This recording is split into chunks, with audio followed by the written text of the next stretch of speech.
Bem-vindos presencialmente, bem-vindos online. O que é isso que a gente está fazendo hoje, né? Esse treino. A gente entrou numa mentoria de venda, de mentoria e do nada um tema aleatório. O que é esse tema aleatório? Ele tem origem na Academia BMA. O que foi a Academia BMA? A BMA em si existe já fazem 7 anos, a gente sempre falou sobre venda, sobre escala de mentoria. E eu sempre atribuo o meu resultado que fui tendo nas mentorias, na empresa, 75, 80% ao meu amadurecimento como pessoa, 20% como técnica. E no contato com mentorados, a gente já teve uns 500 mentorados, eu fui percebendo algumas demandas que não eram exatamente relacionadas à venda, não eram relacionadas à mentoria, eram relacionadas a outra partezinha. Acho que em 2024 eu comecei a Academia BMA, que foi uma série, acho que de 8 ou 10 aulas, mais voltadas a esses temas que eu senti necessidade. E recentemente eu senti de novo uma necessidade de alguns tipos de temas. Aí que nasceu o Incendiando Corações, né? Então, Incendiando Corações, ele tá sendo para quem? Tá sendo para BMA, então agora tem gente da BMA ali, e tá sendo para convidados. Seria só online, mas falei, pera, não faz sentido. Tem o pessoal aqui de Foz, tem alguns amigos meus de Foz que vão participar, tem algumas pessoas que estão viajando, vão participar online, mas nas próximas vão estar presencial. Então tá sendo um híbrido de presencial com online para membros da BMA e para convidados, e o foco é justamente para empresários, para líderes. Por quê? Qual que é o objetivo? Eu vi uma frase uma vez que quando tem uma montanha nevada e quando o cume dela é aquecido e a montanha começa a derreter, aquela água fresca, ela vai trazendo frescor e vida para todo mundo que está debaixo. Tem um livro do Ítalo que eu gosto bastante, se eu não me engano, é um tratado de filosofia. Até engraçado, não sei se vocês conhecem o Ítalo, mas a certificação Ítalo Marcilli é algo que ele estava super ansioso para lançar e quando ele lançou, no livro veio escrito errado, veio escrito filosofia. Então a gente dá muito risada, porque imprimiu, né? Tá lá, então, no livro de filosofia, ele fala sobre algumas narrativas humanas e ele fala sobre 3 possíveis narrativas. Uma delas seria a narrativa da busca do conforto, da busca do prazer. Então, eu vou fazer o que eu faço para ficar mais confortável. Eu vou fazer porque eu gosto. Vou fazer porque me dá prazer. Ah, se faz sentir, faz sentido. Uma narrativa possível e a mais impregnada nos nossos tempos. A outra narrativa é a narrativa onde eu entendo que eu posso servir as outras pessoas. Eu saio daquele, talvez, do servir para enriquecer e busco um enriquecer para servir. Tá? Então, eu saio só do materialismo ou do sucesso profissional para um altruísmo. Então, é um foco, né, mais elevado. E é lindo, é como se eu ficasse ombro a ombro nas trincheiras ali com as pessoas. E tem um terceiro ângulo narrativo que é o farol de outros faróis. E esse me atrai muito, né? O farol de outros faróis. Então, a partir do momento que você consegue aquecer o coração de uma pessoa e iluminar, tem um impacto e outro, como quando você joga uma pedra na água, né? E faz um círculo e outro, cada vez maior. Uma conta besta que eu gosto de fazer, é interessantérrimo vocês fazerem também, o pessoal fazer, é o impacto que a gente gera. Porque muitas vezes eu falo algo pro Thiago e o Thiago fala para outra pessoa. Então, uma conta que eu sempre faço. Né? Hoje na BMA a gente tem mais ou menos 150 mentorados. Se esses 150 mentorados, cada um tiverem só mais 50, a gente está falando em 7.500 pessoas no segundo círculo. Se cada um tiver só mais 50, são 375 mil pessoas. Então, quando a gente entende que podemos atuar como farol de outros faróis, isso me interessa muito, né? Porque pode ir propagando. Justamente no nosso tempo está muito perdido isso. Eu quero começar lendo o textito que eu mandei ontem no grupo, que é o seguinte. Alguns passam pela vida como por um túnel. Com a sua visão de túnel, não enxergam outra coisa além de si mesmo. Todos os homens nascem sem dentes, sem cabelos e sem ideais. A maioria deles morre sem dentes, sem cabelos e sem ideais. É uma frase de Alexandre Dumas. Só os grandes homens, quando eu falo homens, não estou falando do sexo masculino, né? Estou falando na espécie humana. Só os grandes homens são capazes de sair dos limites do eu e não encontram descanso enquanto não dizem sim à sua vocação. Um sentido de missão que reflete na vida profissional, no casamento e na vida familiar. Então, é um texto que me interessa bastante. Na sequência, eu mandei ele falando sobre o cume da montanha e a neve derretendo. E nós teremos 6 aulas, né? Então serão 6 encontros. Até então vai ser a semana, sábado que vem. E aí provavelmente vou viajar com a Amanda, então por isso que eu não defini a outra data. Está a definir. E o tema de hoje vai ser sobre autoconhecimento no sentido do temperamento. Vocês já ouviram falar sobre temperamento? Já estudaram sobre temperamento? Perfeito. Então, qual que é a ideia? É entender algumas inclinações que a gente tem, é entender algumas coisas que passam dentro da gente. É muito engraçado. Quando eu comecei a estudar isso, muito obrigado, irmão. Muitas vezes eu achava que era algo muito específico meu, né? Falar, nossa, mas olha, essa inclinação que eu tenho. E eu falar, cara, na verdade tá todo mundo mais ou menos parecido, né? E quem fala que que não está ou está mentindo ou está escondendo. Então, existem alguns tipos de inclinações, né, a gente vai tratar sobre elas. E a introdução, né? Então, estamos falando sobre liderança, né? Um tipo específico de liderança que cabe a todo mundo, não é algo nascido. E algo que vocês vão me ouvir falando bastante no Incendiando Corações para a Grandeza, o próprio nome já diz, é que a grandeza do coração humano ela é a condição sine qua non para a liderança. Eu preciso de um coração alargado. E a liderança, nesse sentido, não é algo exclusivo de uma elite, não, de umas pessoas que nasceram para liderar, porque todos somos chamados a exercer a liderança. Seja em um cargo especificamente dentro da empresa, ou se não for num cargo, seja dentro da família, seja no posto que eu ocupo dentro da empresa. E espera-se de todos que sejam homens, que sejam mulheres de caráter, com virtudes e que trabalhem justamente movidos por uma visão magnânima daqueles que estão sob a sua liderança. Isso é algo muito interessante também, que muitas vezes a gente olha para a pessoa, a gente olha para o defeito alheio, muitas vezes isso é até refletido no nosso defeito, né? O que mais dá raiva na outra pessoa, o que mais com a outra pessoa tende a ser algo que a gente tem muito. É um convite muito interessante para não tratar a pessoa como ela, entre muitas aspas, mereceria ser tratada, mas ter uma visão magnânima. É uma espécie de amor ágape. É conseguir que o nosso olhar transpasse talvez aqueles defeitos, aquelas coisas que nos incomodam, enxergar qual que seria a melhor versão daquela pessoa e tratar ela de acordo com como eu trataria a melhor versão dela.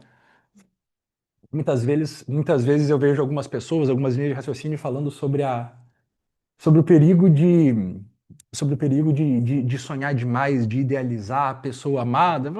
Sei lá, eu acho que eu sou meio maluco, eu acho que tem que sonhar mesmo, bicho, tem que idealizar. Tem que olhar para minha esposa, por exemplo, e claro, eu amo o que ela é, mas amo também o que ela pode vir a ser, né? E justamente esse amor, o amor vem primeiro, justamente esse amor pode puxar para cima, pode fazer com que a pessoa suba, ao contrário de eu ficar, como muitas vezes acontece, sei lá, escondido atrás de uma porta com um porrete esperando ela errar. Errou, né? Eu acho que tem outra forma de ver.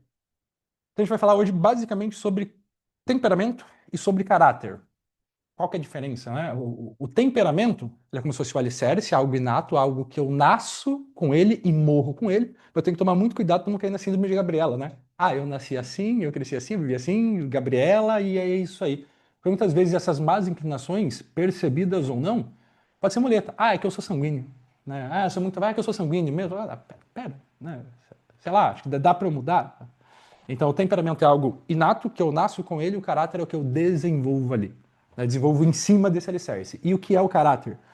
O caráter ele é um conjunto de virtudes que eu vou desenvolvendo. Que eu vou desenvolvendo. De acordo com o meu temperamento, vou ter mais facilidade de desenvolver algumas, mais dificuldade de desenvolver outras. Então, por exemplo, a gente vai falar sobre magnanimidade, justiça, humildade, prudência. E se um líder não se esforça por crescer em virtude, como o seu próprio respirar, ele vai ser líder só de nome. Tem até dois tipos específicos de liderança, né? A autoritas e a potestas. A autoritas é aquela inerente ao cargo, é a carteirada, né? Você tem que me respeitar, porque eu sou o seu gerente. Né? E tem a potestas, que é aquela autoridade percebida, aquela autoridade que você vai puxando a pessoa para cima, não é aquela carteirada, me respeite porque eu sou tal.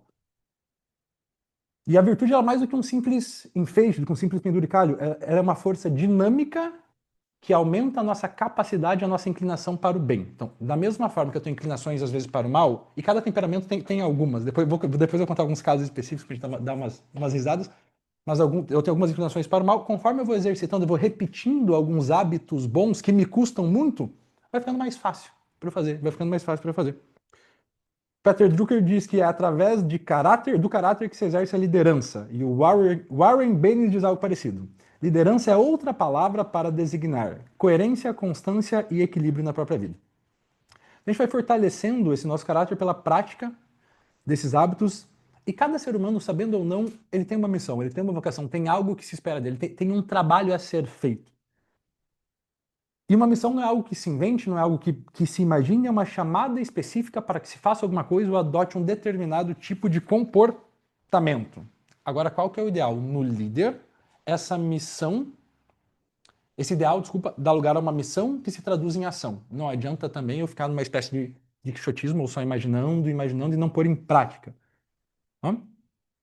Então, tem um texto que eu gosto bastante, pensando nesse quesito da liderança. Vocês vão ver que eu vou acabar flutuando na liderança muito focado no ponto de vista empresarial mesmo, e esbarrando, querendo ou não, dentro de casa, esbarrando na família. E aí, enquanto eu estava montando, eu lembrei de um texto que eu gosto muito de uma psicóloga, que é a Ana Carolina Lara. As mães e os pais de hoje carregam nas mãos o destino da próxima geração.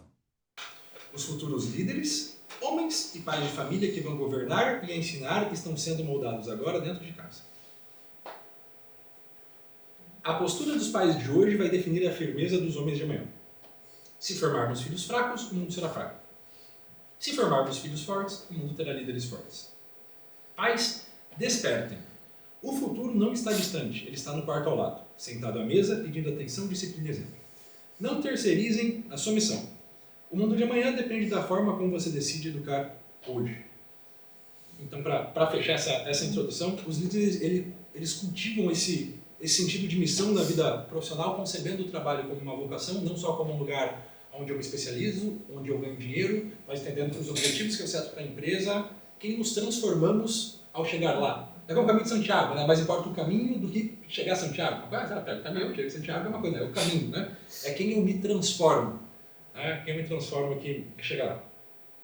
Então, entrando agora especificamente no conteúdo, a personalidade humana, então, ela é formada por temperamento, é formada por caráter. O temperamento nada mais é do que uma predisposição natural e inata a reagir de uma maneira específica. Então, vocês vão ver, tem alguns exemplos práticos de maneiras de reagir de acordo com cada temperamento. Quais são os temperamentos? Nós temos o colérico, sanguíneo, fleumático e melancólico. Nós temos 4 temperamentos, a gente nasce com eles e a gente não pode mudar. Mas, de novo, não é a síndrome de Gabriela, eu nasci assim e eu vou morrer assim. Então, a gente vai morrer com as qualidades e os defeitos do nosso temperamento, e nesse tempo que a gente passa na Terra, o que a gente é lutar para melhorar nas nossas virtudes e desafios, de acordo com o temperamento. De onde é que surgiu isso aqui, Jota? Você fez uma pesquisa? Obviamente, claro que fiz uma pesquisa, obviamente isso aqui não é conteúdo autoral. Isso aqui é interessante, inclusive, que quem começou com a teoria dos temperamentos foi Hipócrates. Né? Hipócrates, ele considerava, na época dele, ele acreditava que o temperamento tem a relação com os fluidos corporais. O sanguíneo tem mais sangue no corpo, o fleumático tem mais bile. Né? Não é exatamente essa linha, mas foi ele que começou com os temperamentos. E o que eu vou seguir especificamente, a nossa linha é do Alex Havard. Inclusive, essa aula de hoje ela tem duas referências bibliográficas bem interessantes. Um livro do Temperamento ao Caráter, do Harvard, e um curso dos 4 temperamentos do Padre Paulo Ricardo. Ambos são excelentes, são sensacionais. E quais vão ser os objetivos, não só dessa aula, mas daí dos 6 encontros que teremos nessa fase inicial do Incendiando Corações.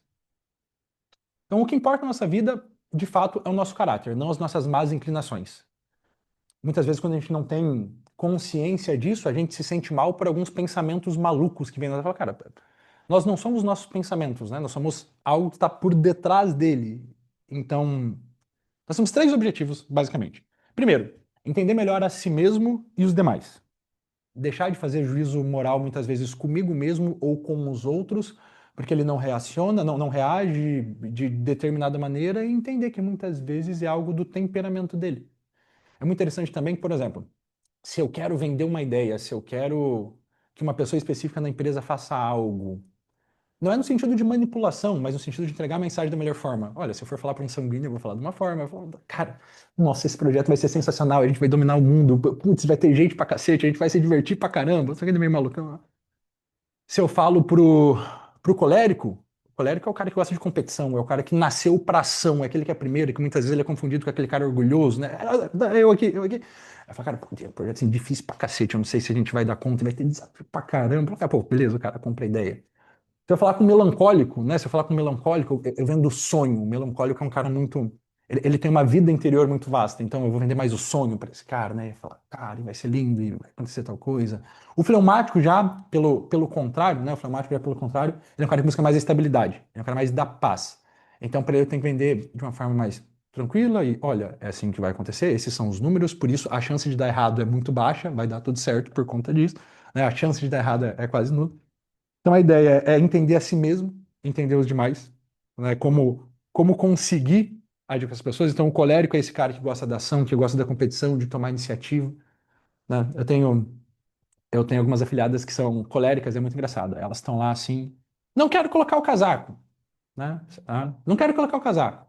Aí a mãe fala, quem colocar o casaco primeiro ganha, pronto, né? Eu falava, putz, né? Deixa eu colocar o casaco aqui. No melancólico, ele já é inclinado para si mesmo, ele tem aquela vida interior muito intensa e muitas vezes é comum pensar que é uma pessoa mais egoísta ou mais fechada. O sanguíneo é maluco. né? Eu vou falar sobre a relação dos quatro temperamentos, quatro elementos e dos quatro temperamentos. O sanguíneo ele é o ar. O Alex Harvard ele fala, acho muito engraçado, que sem os sanguíneos no mundo provavelmente a gente morreria de tédio. Eles são os caras mais malucos, mais engraçados. Eu cheguei a ficar falando assim. E o fleumático a gente pode pensar que é um cara preguiçoso, mas é o jeito dele. E é claro, ele tem que de fato tomar cuidado porque esse temperamento não leve ele à preguiça, à inação, à comodidade. Mas é um cara mais tranquilo, mais paz, mais relaxado. É uma bênção ter um amigo fleumático. Às vezes você chega pra ele e fala, cara, e tá acontecendo tal coisa. Não, cara, mas assim, o que você tá falando tem nada a ver com a realidade. O bicho não é por aí, não. Sei lá, isso aí você tá sofrendo mais da sua imaginação. A realidade é outra coisa. Tá? A gente fez, uma vez por ano, a gente faz um encontro. A gente faz um encontro, geralmente é eu, o Bernardo, e, né, a Pri, as filhas, e o William Celso, a Gabi, enfim, uma vez por ano a gente se reúne. Né? O Bernardo, ele é padrinho ele e a esposa são padrinhos do meu filho. Eu e minha esposa somos padrinhos das gêmeas. O Will, nós somos padrinhos de casamento dele. Enfim, aí a gente, uma vez por ano, tá cada um num canto, uma vez por ano a gente se encontra. E aí um exemplo maravilhoso é do encontro desse ano. A gente foi fazer um encontro. Eu e o Bernardo, nós somos sanguíneos. Nós somos sanguíneos. Aí, eu devia ter pegado o print do grupo, que tava maravilhoso. A gente combinando o encontro. Aí o Bernardo assim, não, pô, daí vamos colocar dupla sertaneja, mas cara, tem que ter gaita ou não tem que ter gaita? Ó, é R$ 600 a mais se tiver gaita, cara, mas daí a gente também pode colocar um brinquedo inflável, vamos pôr brinquedo inflável lá. Pô, tá tendo rodeio em Americana também, aí se a gente desse uma passada no rodeio. Não, e aí tem que pegar e vamos comprar vinho, vamos fazer tal coisa. Então, ele assim, malucaço. Aí a minha esposa e a esposa dele são coléricas. Não, então, a refeição vai ser feita dessa maneira, e a gente vai contratar uma empresa, e ó, vocês têm três opções, votem aqui, quais opções vocês preferem para a refeição? Né? E o Will, no meio daquilo tudo, o Will é fleumático, né? Ele, pessoal, mas e se a gente só jantasse e fumasse um charuto? Assim, que é engraçado, e se a gente só jantasse e fumasse um charuto? Não tinha nenhum melancólico no rolê, a gente tá precisando de um melancólico. Então, primeiro é entender melhor a si mesmo e os demais. Segunda coisa é se comunicar de maneira mais eficaz, né? O exemplo que eu estava dando do projeto, agora há pouco. Muito engraçado que esse se comunicar de maneira mais eficaz não tem nada a ver com o tema dos encontros, mas um exemplo, aquele livro, As Cinco Linguagens do Amor. Putz, é um livro maravilhoso, né? Muitas vezes tem algumas coisas no casamento, algumas fases de compenetração, algumas fases de uns atritos. Cara, nada mais é do que, sei lá, eu gosto de que demonstrem amor para mim de uma forma, outro demonstra de outra, aí eu sinto que eu não sou amado. E às vezes sei lá, vou fazer um café da manhã para mim sem falar que me ama, é a forma dele de dizer amor. Enfim, então, para que eu consiga comunicar, entender melhor. Porque quando a gente não entende essas coisas, é muito que parece dois chihuahuas comunicando. E ninguém enfim. E, de novo, isso não é manipulação. Manipulação é um engano, né? Por eu ser uma pessoa difícil de amar, eu vou te obrigar a me amar, vou te manipular para que você. Não é isso. Né? Se trata de comunicação efetiva, de falar de uma forma que o outro entenda.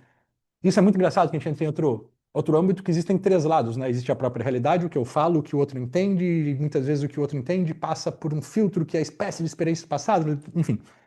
E o terceiro ponto, esse aqui acho que é meu principal objetivo, é que a gente consiga, que cada um consiga descobrir uma virtude e desafio. Descobrir uma virtude e desafio e criar um plano de ataque para essa coisa. Você vê que eu falo muito na mentoria, eu falo de pedras grandes primeiro. Ah, Jota, tem uma ideia aqui, eu vou criar, e dá pra gente criar esse produto, daí dá pra criar um curso também, dá pra criar um front, daí a gente vai falar, cara, maneiro, mas pedras grandes primeiro. A gente começa com um, a gente ataca com um. Porque se a gente, imagina que a gente tem uma quantidade X de energia, tem 6 risquinhos de energia. Se a gente direciona uma para cá, uma para cá, uma para cá, não avanço basicamente nada. Agora, se eu ataco no mesmo lugar, aí eu consigo avançar. Já dando um spoiler. Quais são as virtudes e desafios de cada temperamento? O colérico tende a ser a humildade.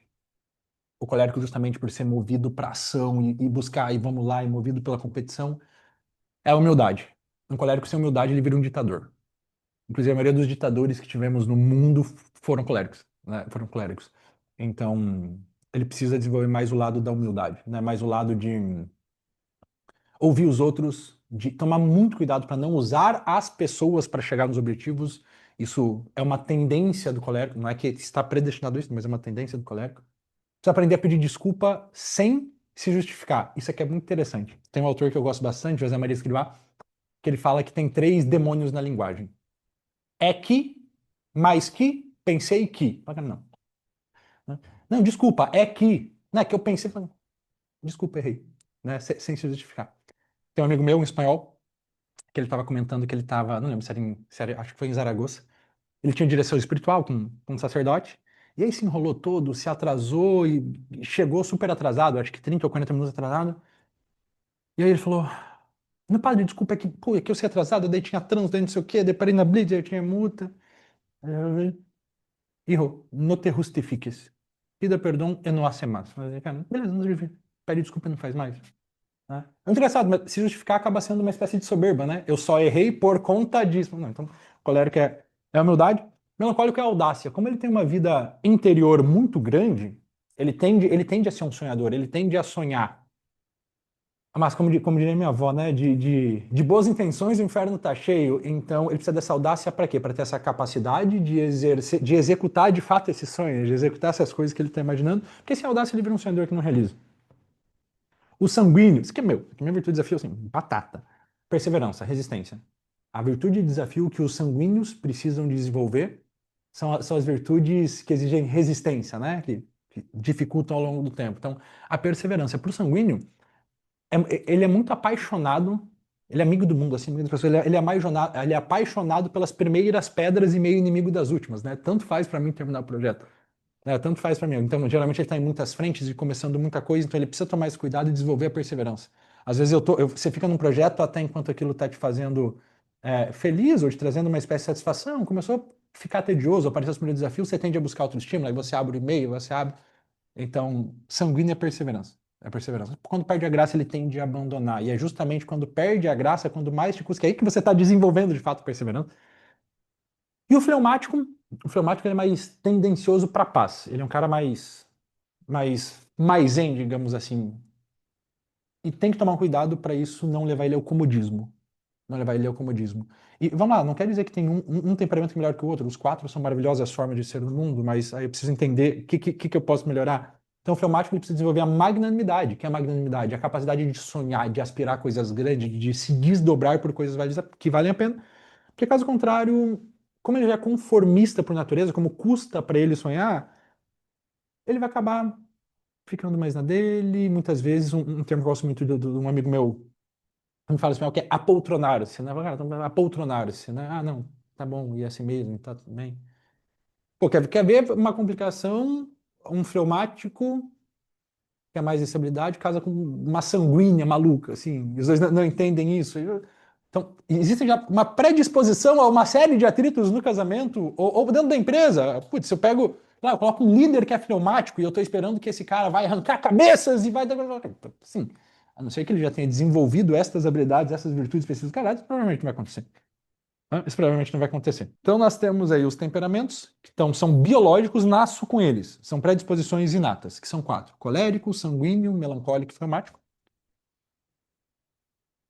E o caráter, que são essas predisposições adquiridas, que são essas virtudes. A gente vai acabar passando muito por prudência, fortaleza, domínio de si, justiça, magnanimidade e humildade. Quando eu comecei a estudar sobre as virtudes, para mim era algo muito, muito subjetivo. Ah, sei lá, eu acho que eu sou preguiçoso. Ah, então deixa de ser preguiçoso. Pera, não me ajudou muito. Então, algumas coisas práticas. Por exemplo, prudência. Prudência a gente tem que tomar um cuidado, inclusive, para não usar como desculpa para ficar parado e não fazer nada. Não, tô aqui pensando, vou tomar uma decisão, tô aqui pensando, faz 3 anos e 3 meses que eu tô não é por aí, né? Mas é de fato o ato de tomar decisões, tomar boas decisões e muitas vezes pensar. Tem uma frase que eu gosto bastante, eu não lembro de quem é, mas vai muito naquela linha de não prometer quando tá feliz e não tomar decisões quando tá com raiva. Então, assim, tomar decisões com prudência. Fortaleza, pô, a fortaleza é maravilhoso. Hoje, no nosso tempo, como a gente está numa cultura hoje muito hedonista, né, muito busca pelo prazer e fujo da dor, se eu falo que eu, por conta própria, vou fazer algumas coisas que não me dão prazer, você está maluco, você é retardado. Então, agora, a fortaleza, por exemplo, ela tem muita relação com a persistência do sanguíneo. Como o sanguíneo é tão maluco, amigo do mundo, se ele não é capaz de fazer coisas que lhe custam, se ele não tem essa fortaleza, ele tá lascado. Então, a fortaleza, por exemplo, enfrentar aquela conversa difícil que você tem que ter com o colaborador. Que você tem que ter com você quer demitir o pai de alguém lá. É uma conversa difícil. O José Maria falava também que quando ele precisa corrigir alguém, ele dizia: me custa muito antes, durante e depois. Mas justamente porque eu sei que é necessário, eu me exijo exigir-vos. Então, outros exemplos, e não é, já, às vezes a gente acha também que são coisas heróicas. Ah, então, fortaleza. vou. Tem um tigre, era um tigre que estava solto em Foz? Que não era um tigre, era. Tem uma, pô, vou lá e vou pegar a onça pelo pescoço. Não. Sei lá, por um exemplo, deixa eu falar pra mim qual que é a coisa mais difícil da minha vida, sendo muito honesto com vocês, no quesito da Fortaleza. Comer beterraba. De verdade. Pra mim é muito complicado. Beterraba tem um negócio. Me pega. Então, por exemplo, uma forma maravilhosa de exercitar a Fortaleza. Pô, você vai almoçar. A comida veio sem sal. Ah, come um pouquinho menos sem sal, não reclamo. Pô, sei lá, come um pouquinho menos do que você gosta, um pouquinho mais do que você gosta. Essa da beterraba, esse do ano eu tava no retiro. E aí foi muito engraçado que, beleza, eu falando que não gosto de beterraba é uma coisa, mas o cara falando lá foi muito mais maneiro, porque ele é paraquedista. Tipo assim, você lá, já é paraquedista há 20 anos, e tiroteio, e guerra, e confusão, tipo Rambo assim falando. E ele, pô, daquele jeito de soldado, assim, falando, não, falando pra vocês sobre a Fortaleza e tal. E a minha maior dificuldade na minha vida é comer abobrinha. Tipo assim, eu chorei de dar risada. Então, é, a Fortaleza é algo que a gente vai passar, né? Cara, uma outra coisa idiota, nossa, eu tô com muita sede. Ah, aguenta 2 minutos, aí tu toma água. Eu falei, uma forma de resolver. Geralmente, quando a gente é meio maluco, a gente acha que tem que ser coisa assim. Não, bicho, são pequenas coisas, né? São pequenas coisas. O domínio de si, domínio de si. Não olhar o Whats, por exemplo, enquanto você está fazendo um trabalho específico. Né? Eu, por exemplo, tenho essa dificuldade. Agora, neste momento, estou lutando especificamente com isso. O que que eu tento fazer? Como eu já sou sanguíneo, eu tendo a superficialidade. É muito difícil para mim me aprofundar em coisas de forma inata, né? Então isso me custa, eu preciso ver isso. É muito comum estar fazendo uma coisa importante e rapidinho olhar minha caixa de e-mail, ou rapidinho olhar o WhatsApp. Isso vai fragmentando a atenção. Não tem como dizer que não. Tem até um estudo bem legal, tem um livro, eu estou lendo agora, inclusive, Deep Work, trabalho focado, interessantérrimo pra cacete. Ele traz sobre isso. Ele tem até uns pesquisadores que falam sobre atenção residual, né? Quando você está fazendo alguma coisa específica, você troca ali, você tende a quebrar a sua atenção. Justiça, né? A justiça é o ato de dar ao outro o que lhe é de direito, então, desde reconhecimento, dar crédito, não roubar a ideia de outra pessoa, dar crédito a quem realmente gerou o resultado. Magnanimidade, que é essa capacidade de não apoltronar-se, né? A capacidade de se desdobrar por coisas grandes, não só dessa coisa utilitarista, né? Então, por exemplo, magnanimidade. Ah, então agora a gente quer faturar 100 milhões com a BMA, sou muito magnânimo. Maneiro, mas pera, não é exatamente isso. O Henrique Scholl é um argentino que eu gosto muito. Ele é um empresário que morreu com 41 anos e é muito maneiro. Ele fundou uma associação de empresários na Argentina. Vale demais a pena conhecer ele, conhecer a biografia dele. E ele falava que dentro da empresa tem duas espécies de mensurar os lucros, né? Tem a DRE e tem o índice de ascensão humana. Ele falava que cada empresário é responsável pela ascensão humana, pelo amadurecimento dos seus colaboradores. Então, que o objetivo não é só o objetivo, fazer 100 milhões não é só 100 milhões, é quem nos tornamos ao chegar nesses 100 milhões. Tá? E aí a humildade ela pode ser resumida em duas coisinhas, né? É agir com verdade sobre mim mesmo e para com o Criador. Quando eu falo Criador, eu não quero. Vocês vão perceber que essas 6 aulas eu não vou ir para o lado da religião. Então eu falo do Criador no sentido de Criador e criatura mesmo, né? No sentido de metafísica, de beleza, do ser em ato puro. Né? Cada um leve como queira, se quer levar como Deus, quer como. Então agir com humildade é agir na verdade sobre mim mesmo e eu na relação de Criador e criatura. Né? Eu sou uma pessoa criada, não me criei sozinho, não tem como. Então, eu ver primeiro os outros e admitir os próprios erros da forma mais rápida possível e fugindo dos 3 demônios da linguagem, é que, mais que, pensei que, né? Vacilei, né? Vacilei. Por exemplo, pô, perdi o horário, sei lá, tinha uma reunião com um cliente e aí eu fui dormir tarde, não sei o quê, e perdi o horário. Sabe, lá, algo incomum no dia. Cara, muito bem, cara, perdi o horário, porque, sei lá, inventar uma história maluca. Ela, dormi, né? Pô, foi mal. Vamos lá, que bom, isso aqui. Então, uma vez que a gente entende quais dessas coisas mais nos custam, a gente sabe quais ações a gente pode tomar para desenvolver. A questão fica algo abstrato, a nossa melhoria fica algo abstrato. E honestamente, eu acredito muito firmemente que é essa nossa capacidade de autoanálise, de autoexame, de entender, eu preciso melhorar principalmente, especificamente nisso aqui. E aí eu luto todo dia, né? Sei lá, então como eu preciso melhorar isso, eu vou fazer 3 coisas. Vou comer beterraba 3 vezes na semana, vou cuidar para não chegar atrasado em tal lugar, enfim. E aí toda noite eu me pergunto, tá, como é que foi isso? Pô, não, vacilei. Tá, amanhã vamos de novo. eu acho que essa capacidade de entender o que eu preciso melhorar, lutar por melhorar, que vai fazer com que daqui 2 anos, 3 anos, 5 anos, 10 anos, 20 anos, 50 anos, a gente olhe para trás e encontre uma biografia com a qual a gente se identifica. Pô, essa vida fui eu mesmo que vivi. E biografia com sentido, né? Sentido. A gente está vivendo hoje uma crise de sentido. Ah, não sei, tá gravando, obviamente, não precisa falar aqui, mas depois eu vou ficar até curioso para saber como que é esse quesito no trato, muitas vezes, sei lá, com pacientes. Eu acredito que deve existir muita queixa no sentido de, não sei se no ramo de você específico, mas de falta de sentido, daquele. Enfim. E o caráter, então, ele se constrói sobre as bases do temperamento. Então, temperamento é o biológico, caráter é o que eu desenvolvo em cima disso. E, claro, obviamente, tem variáveis como a educação que eu recebi, o ambiente que eu vivo, mas o que mais influencia aqui é a minha liberdade de escolher lutar. É a minha liberdade de escolher lutar. E quando eu não entendo que, pera, eu posso lutar agora, sei lá, vou lutar especialmente contra a Fortaleza. Né? Percebi que eu tô, sei lá, muito reclamão aqui. Vou lutar contra a Fortaleza. Se eu não. Se a minha luta é muito abstrata, eu não sei exatamente o que atacar, eu tendo ou a dispersar energia e sentir que não é uma melhora ou desistir de lutar. Falar, cara, é muita coisa, não tem como. Assim, beleza, nem vou lutar, nem vou lutar.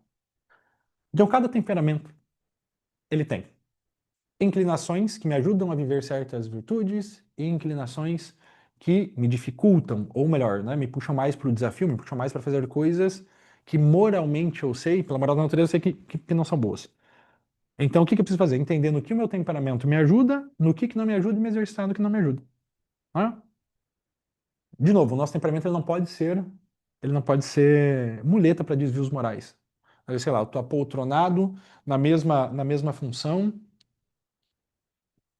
com o mesmo nível de trabalho, com o mesmo nível de conhecimento há 10 anos. Que eu sou fleumático. Pera lá. Não, a gente precisa ir se desenvolvendo. Inclusive, essa é uma das capacidades do ser humano. Né? Enquanto um bezerrinho nasce pronto, ele nasce pronto, ele nasce ali, já está andando. O ser humano precisa ir se construindo. Numa visita, tendo Davi, né, de Michelangelo, ouvindo a história, uma coisa que me chamou muita atenção foi que quando Michelangelo olhou o bloco de mármore Carrara lá, não, é esse. Né? Davi está aqui dentro, agora eu só preciso remover o que não é Davi. Né? Pô, eu acho isso maneiro demais. Então, é uma construção, né? Pô, Davi está aqui dentro, eu preciso remover o que não é Davi. Outra frase que eu gosto muito de José Maria, está no livro Caminho, ponto 4. Não digas eu sou assim, são coisas do meu caráter. São coisas da tua falta de caráter, né? Pera lá, vamos dar uma melhorada nisso aqui. Então, cada temperamento ele converge para valores específicos. Quais são? O colérico é mais movido para ação. O colérico é aquele cara, pô, beleza, para ação. O melancólico ele é mais direcionado para as ideias. O sanguíneo para as pessoas, amigo do mundo. E o fleumático, a paz. Aí aqui entra uma maneira que eu acho maravilhosa de explicar e entender os temperamentos. O Dr. Ítalo Marcilli usa para exemplificar os temperamentos e me gosta muito. É sobre a velocidade de reação, a intensidade e o tempo de permanência a algo externo. Vamos lá, então assim, aconteceu alguma coisa. Quão rápido eu reajo a isso, com qual intensidade e qual o meu tempo de permanência. Colérico, aconteceu alguma coisa. Ele reage de forma muito rápida, muito intensa e duradoura. Estou bravo com você. Eu estou muito bravo e eu vou ficar amargurado contigo. Eu vou criar um plano aqui. Assim, ele tende a ficar remoendo. Aquilo marca ele. Né? Aquilo marca ele. O sanguíneo. Ele também reage muito rápido, de forma muito intensa, mas passa uma borboleta, ele já esquece. É uma borboleta ali, já não estou mais bravo com você, vamos tomar uma cerveja? Né? Então o sanguíneo ele reage rápido, ele reage intenso, mas de forma efêmera, de forma superficial. Já o melancólico ele reage de uma forma mais lenta, mas de forma intensa também e duradoura. Aquilo marca ele, sabe? Ele reage de forma mais lenta, mas aquilo fica marcado dentro dele, dentro daquela vida interior, dentro daquela imensidão interior que ele tem. E já o fleumático ele reage de forma lenta, diferente de todos os outros, de forma comedida e de forma efêmera, superficial. Então é aquele cara mais, sabe, aquela pessoa mais e muitas vezes pode ser identificado como uma pessoa sem emoção ou algo do gênero, mas não, sei lá, ele é fleumático, sabe? Ele é fleumático. Ah, não demonstra que me ama, às vezes a pessoa é fleumática. E aí tem uma relação com os quatro elementos, né? O sanguíneo, ele é exemplificado pelo ar. O elemento dele é o ar. Então, geralmente, quando ele chega, ele enche o ambiente. Assim, fala mais como da cobra, né? Se ele, inclusive, é uma coisa que ele tem que tomar cuidado, ser mais comedido, né? Então, o sanguíneo é o ar. O colérico é o fogo. Ele fica no fogo, assim, tudo. E o fogo que ele pode aquecer, pode iluminar, mas pode queimar também, né? Se o colérico não for, não desenvolver as virtudes que ele precisa no caráter dele. O fleumático ele é representado pela água, né? Ele é representado pela água e o melancólico é pela terra. É muito engraçado um exemplo que tu dá de um lápis, né? Se você pega um lápis assim e coloca na terra, por exemplo, o fleumático, quando você tira fica a marca, né? Fica marcado que você colocou aquele lápis. Se coloca na água, não. Né? No fleumático, não. Olha, se coloca também, ele toma a mesma forma, então ele tem essa reação mais lenta, mais comedida e mais efêmera. Entrando especificamente no colérico agora, beleza? No colérico. Alguns pontos fortes, alguns pontos fracos do temperamento colérico. Então, o colérico, pontos fortes primeiro. Essa pessoa mais da energia, do entusiasmo, da decisão, tem muita confiança em si mesmo. Ele tá ciente das coisas que ele é bom, ele está ciente da capacidade dele, dos talentos dele. É um empreendedor nato. Nato, assim, inicia vários projetos. Às vezes a mãe olha para o filho e fala: não, meu filho nasceu para liderar, dá uma olhada, cara, sei lá, provavelmente é colérico. E, pô, que bom que ele aproveite essa coisa mais inata dele e desenvolva as outras competências necessárias para ser líder. Senão, muito provavelmente, ele vai ser um ditador, né? Uma pessoa que vai tentar colocar autoritários, né? Me amem porque eu sou. Não é isso. E ele gosta de poder, ele se realiza na competição, né? Ah, vou colocar o casaco primeiro, né? Agora, quais são os pontos mais de melhoria, os pontos mais fracos do temperamento colérico? É interessante fazer isso que eu percebo que eu não estou falando da pessoa colérica, eu estou falando do temperamento colérico, porque a pessoa não é o temperamento dela, aquilo é uma predisposição. E o temperamento colérico, quais são os pontos fracos? Ele está mais inclinado ao orgulho, mais inclinado à ira, a se irritar, a ter explosões, a não dedicar tempo a pensar de agir, ele geralmente é mais impulsivo, ela geralmente é mais impulsiva, está inclinado a um ativismo cego, né? É engraçado, tem um livro que eu gosto muito do Francisco Fausto, que o nome do livro é A Preguiça. Tá em algum lugar aqui. E aí, para mim, quando fala preguiça, na minha cabeça é ficar deitado na rede, vendo assim, e ele traz um outro lado que eu acho muito interessante, que é o ativismo. O que é o ativismo? É estar o tempo todo ocupado, sempre fazendo tudo, trabalhando demais. É uma espécie de preguiça. Né? O ativismo é uma espécie de preguiça e o colérico ele tende a isso. Ele tende à confrontação, buscar o confronto, sabe? A essa ditadura, não reconhece facilmente os erros e custa muito para ele no relacionamento com pessoas respeitar os sentimentos dos outros. Né? Por exemplo, a pessoa tem algo ali que a pessoa está sofrendo, porra, para de ser burro, né? Sei lá, de fato pode ser algo que para mim não tem sentido nenhum, a pessoa de fato está sentindo aquilo. E a virtude e desafio do nosso querido colérico, nosso querido temperamento colérico, é a humildade. Então é um temperamento forte, é um temperamento enérgico, proativo, naturalmente inclinado à liderança, com grande capacidade de identificar problemas, de agir, de competir, de colocar meios de ação, e ele sabe que ele consegue resolver aquilo, né? Mas se ele se volta excessivamente para isso, ele tende a ter dificuldades com o mundo interior dele, tende a ter dificuldades no sentido de reconhecer as próprias limitações, ele tem dificuldade quando ele erra ou quando ele perde alguma coisa. Então, quando ele não disciplina a tua energia, ele tende a irritação. E veja bem, a ira, quando a gente fala vou falar da ira, por exemplo, a ira por si só é uma energia, ela não é nem boa nem ruim. Existem motivos que eu preciso ficar irado.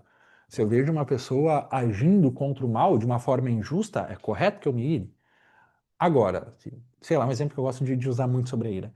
Digamos que eu fui no mercado, tem um Ítalo, né, aqui embaixo. Vim aqui pro escritório. Vim aqui pro escritório e aí tava todo de chinelo, e aí decidi ir ali no Ítalo almoçar. Tem almoço ali no Ítalo. E aí fui almoçar no Ítalo e vi que a água de coco tá em promoção e a Amanda gosta muito de água de coco.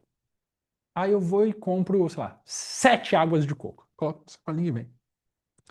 Aí tô andando, andei 200 metros, estoura a sacola, cai água de coco no chão, estoura uma água de coco, já fica aquela. Entra água debaixo do Havaiana, sabe? Já fica meio aquele melecado, meio lama ali no pé. Respiro junto do jeito que dá ali, ando mais um pouco e estoura meu Havaiana. Eu falo, filha da puta, por que que eu não vim de carro? Eu sempre venho de carro e dessa vez eu vim de a pé. E não sei o que, eu vou, já ando mais um pouco e me arranco a tampa do dedão no asfalto, já tô querendo matar. meu telefone toca, é a Amanda, a minha esposa, que eu amo muito, mãe dos meus filhos me ligando. Muito provavelmente, qual que é a forma que eu vou atender esse telefone? Cara, querendo matar ela. O que que você quer, porra? Caralho. Né? Então, a gente não consegue controlar a ira, entender que. E, pô, de novo, a ira é algo maravilhoso, é algo mais instintivo, né? É a luta ou fuga. Isso é maravilhoso. Foi o que manteve nossos antepassados, lá da caverna. Se eu vejo um leão, ou eu luto, ou eu fujo. Provavelmente, na maioria das vezes, se não tem arma, eu fujo. Ó. Não tem um leão. A maioria das coisas que a gente acha que é coisa de vida ou morte hoje não são, bicho. Então, se eu não tenho a capacidade de entender isso, enfim, é algo que o colérico precisa, né? Precisa tomar esse cuidado. E o colérico ele tem que combater então, esse apego às próprias ideias, ele tem que buscar essa humildade, essa mansidão é algo que ele precisa buscar muito, esse autodomínio, né? Esse autodomínio. Quando a gente vem pro melancólico, pô, isso aqui é maravilhoso, ele é meu oposto, né? Ele é meu oposto, é o meu oposto. Ele é o oposto do sanguíneo, ele é mais inclinado para a contemplação, né? Ele consegue assim ficar contemplando as coisas. Teve algo muito engraçado. Fui fazer um retiro no começo do ano. Fazer um retiro no começo do ano e eu faço 2 retiros por ano. Um retiro é mais convivência, tem bastante informação e tal, você convive. E outro é um retiro de silêncio, tem bastante informação e tal, mas a ideia é que você fique em silêncio, é mais seu com Deus ali no momento, né? E eu sou sanguíneo, maluco pra cacete. Imagina eu ficar 3 dias sem falar, eu fico doente. Cara, eu fico maluco, eu fico caçando motivo, né? Assim, às vezes nem quero a manteiga. Eu falo, passa manteiga, por favor. Mas assim, e pronto, tinha melancólicos lá, assim, cara, se deixar eles com 3 meses em silêncio, assim, sei lá, olhando pro sacrário, em silêncio, rezando. E aí, uns dias depois do retiro, um dos que estavam lá foi fazer um podcast melancólico. Eu não, e eu tava no retiro e tal. E, pô, eu sou melancólico. E, por mim, eu poderia ficar 3 meses lá em silêncio, e estudando, e rezando, e contemplando, e tem gente mais que é sanguíneo. Cara, você vê que o cara tá se mordendo assim na cadeira, que ele precisa falar alguma coisa. E por um exemplo, a gente volta no tema do início, né? Entender melhor a si mesmo, entender melhor ao outro. Não é que o cara é um filho da puta que tá querendo acabar com o rotina. É mais dele aquela parada. Ele é mais inclinado para isso. Então, esse melancólico, ele tem mais essa inclinação para contemplação, ele busca fazer as coisas de forma perfeita, ele é independente, ele é paciente, ele é resiliente, consegue enfrentar, assim, passar por grandes desafios com serenidade, com essa vastidão de vida interior. Por outro lado, os pontos fracos do temperamento melancólico é essa autoabsorção, sabe, olhar demais para si. Ele teme a ação. Ele teme a ação porque, putz, algo pode ser imperfeito por conta da limitação humana. Ele tem medo da incerteza de será que vai dar certo, será que não vai dar. Ele tem uma tendência ao pessimismo. Tá? O melancólico também se preocupa com coisas sem importância. Muitas vezes tem tendência a criticar os outros, porque como eu gosto de tudo tão perfeito, eu vejo a imperfeição do trabalho dos outros, eu tendo a criticar. E qual que é a virtude do desafio? É a audácia, né? A virtude do desafio é a audácia para quê? Para que esses meus sonhos, essa minha vastidão de vida interior, ela transborde no mundo, né? Para que eu coloque meu coração para fora do peito, para que eu haja no mundo e não só fique pensando nisso. Então, ele é introspectivo, é uma pessoa mais introspectiva, mas pouco reativa aos estímulos externos, no sentido, né, dessa lentidão na reação. Então, o maior risco do melancólico, por exemplo, quando alguma coisa ruim acontece ao melancólico, é algo muito complicado para ele, porque ele tem esse vastidão de vida interior. Acontece algo, cara, ele fica muito apegado àquilo, aquela dificuldade que aconteceu, aquela desgraça que aconteceu, ele fica absorto naquilo, aquelas lembranças. Tem que muito mais cuidado, tem muito mais cuidado, né? Precisa também, tá, o melancólico, uma posição de liderança, ele precisa de fato corrigir os outros, mas tomar cuidado para não criticar a cada segundo. Que horrível é conviver com uma pessoa que a cada coisinha critica. O Thiago faz essa coisa. Não, não, isso, agora aquilo, agora aquilo, agora aquilo. É uma frase que eu gosto muito de São Gregório Magno. Foi um papa que ele falava: Omnia videre, multa dissimulare, pauca corrigere. Então, assim, eu meti um sotaque que eu até acredito que eu acertei o italiano, tá? Com certeza eu errei completamente a pronúncia, mas o sotaque me deu uma confiança. Então, omnia vedere, falta a mãozinha, multa dissimulare, pouca corrigir. Assim, ver tudo, dissimular muito, corrigir pouco. Não se trata sobre deixar passar coisas batidas, não se tornar aquele cara insuportável. Não é sobre conviver com. Não, não, não. Mas não se tornar aquele cara insuportável, sabe?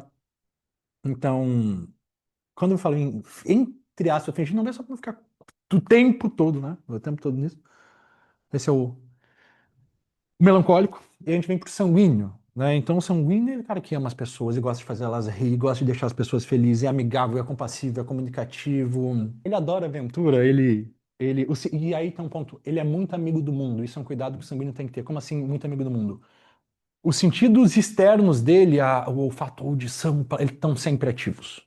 Estão sempre assim no talo. Então tem que tomar cuidado porque, da mesma forma que se é algo positivo, ele está muito atento ao mundo, essa atenção ao mundo pode puxar ele demais para o mundo, né? Pode puxar demais ele para o mundo. Então quais são os pontos fracos? Por exemplo, pouco controle sobre seus sentidos, né? Pouco controle sobre seus sentidos.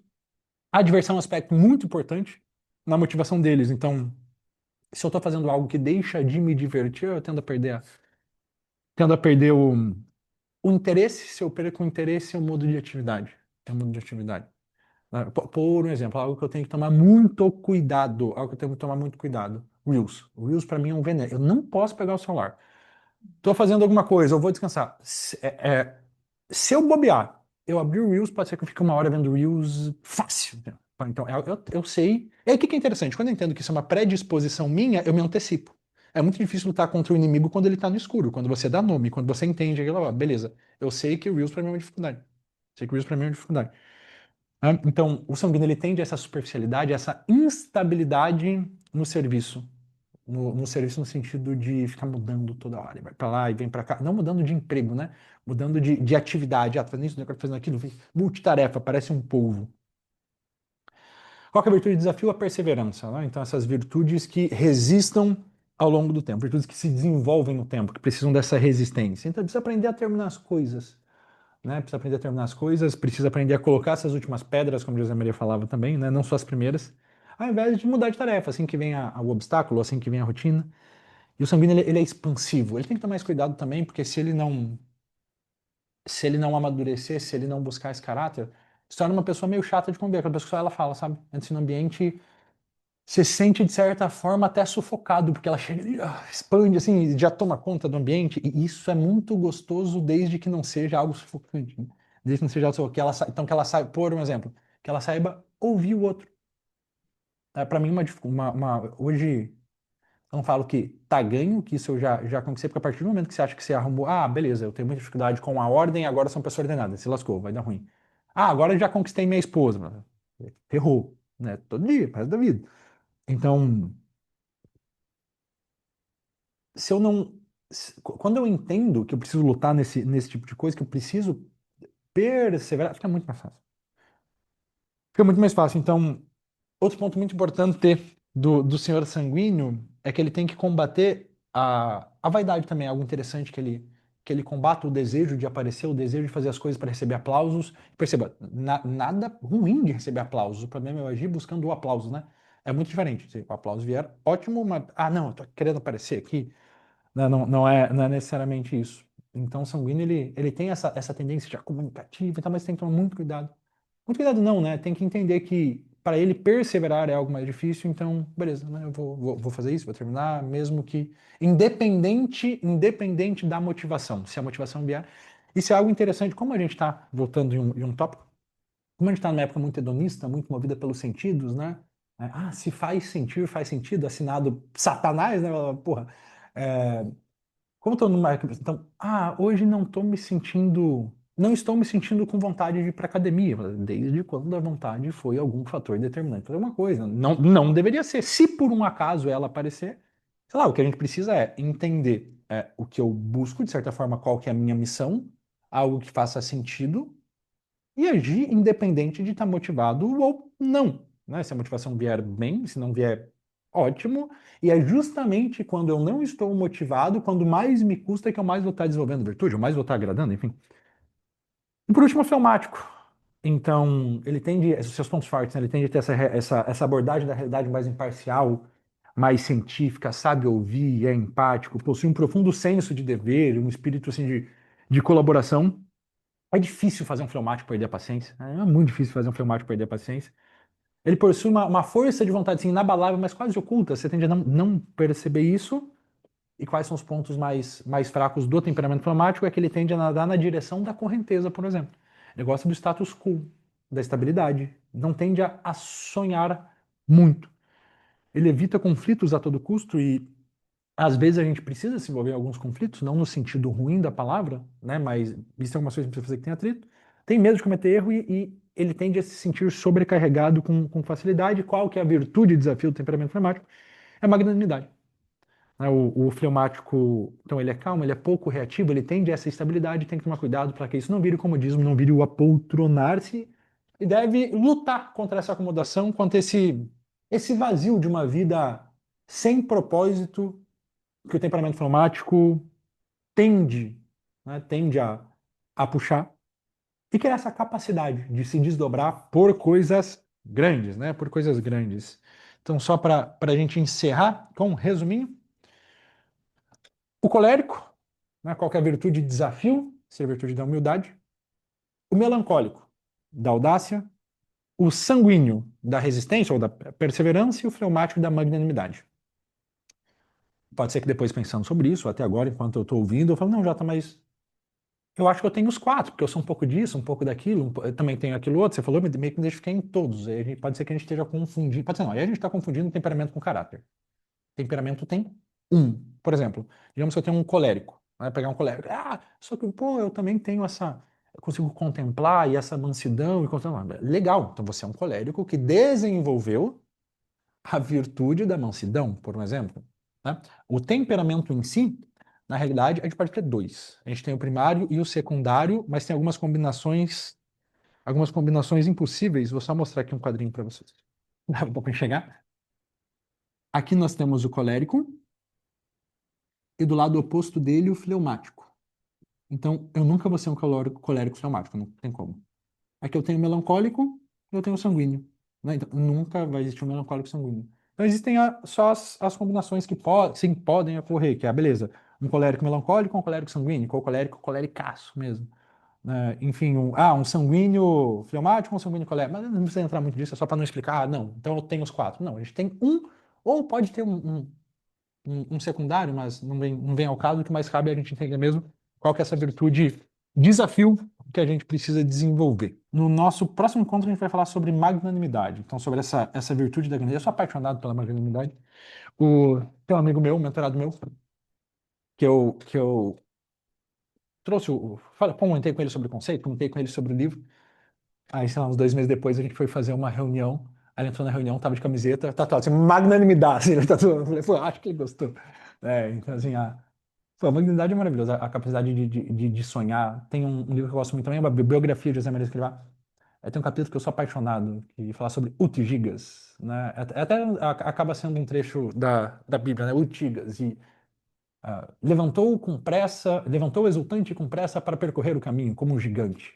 Né? Então, quando a gente tem esse senso de missão, quando eu entendo, por exemplo, poxa, o que vocês fazem não é só pagar dinheiro, não é só para se desenvolver, mas, pô, de fato, vocês estão dando vida e tem uma missão e vocês conseguem trazer, assim, muita melhoria. Cara, se levanta querendo morder o mundo, sabe? Então, a magnanimidade é um assunto que eu gosto bastante. Vamos falar em El Próximo Encuentro. Beleza?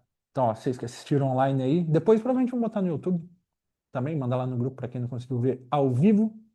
E é isso. Beijo pra vocês aí.